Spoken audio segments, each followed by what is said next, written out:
રાજકોટ જિલ્લા કલેક્ટરની સૂચના અન્વયે ઉપલેટા શહેરમાં પૂરની બચાવ કામગીરીને લઈ મોકડ્રીલ યોજાઈ.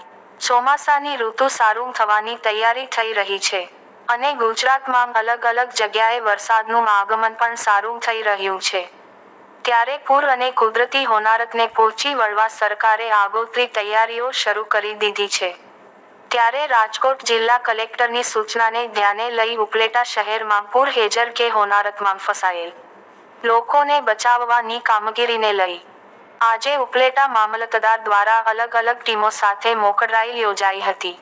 જેમાં ઉપલેટા મામલતદાર ટીમ, ફાયર ટીમ ઉપલેટા, નગરપાલિકા, તાલુકા પંચાયત, આરોગ્ય ટીમ અને પોલીસ તેમજ સમગ્ર વહીવટી ટીમ દ્વારા મોજ નદી પર પૂરની આગોતરી બચાવ કામગીરીને પહોંચી વળવા મોકડ્રાઈલ યોજવામાં આવી હતી.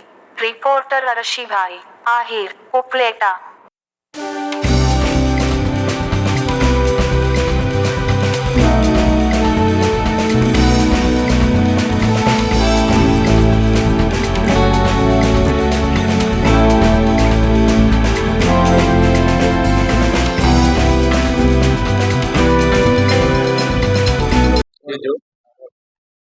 શ્રી કલેક્ટર સાહેબ રાજકોટ ના માર્ગદર્શન અને સૂચના હેઠળ ઉપલેટા તાલુકા પૂર હેજાર્ડની સ્થિતિ દરમિયાન બચાવ કામગીરી તાત્કાલિક અને અસરકારક રીતે થઈ શકે તે હેતુ માટે ઉપલેટા તાલુકામાં આવેલ મોજ ડેમ ઓવરફ્લો થયાની સ્થિતિમાં નીચાણવાળા વિસ્તાર ઉપલેટા ખાતે મોજ નદી કાંઠે આવેલ સોમનાથ મહાદેવ મંદિર પાસેના ચેકડેમ પુલમાં ફસાયેલ વ્યક્તિઓને બચાવ કરવા અંગેની મોકડ્રીલનું આયોજન આજરોજ ઉપલેટા મહેસૂલની ટીમ તેમજ તાલુકા વહીવટી ટીમ દ્વારા હાથ ધરવામાં આવેલ.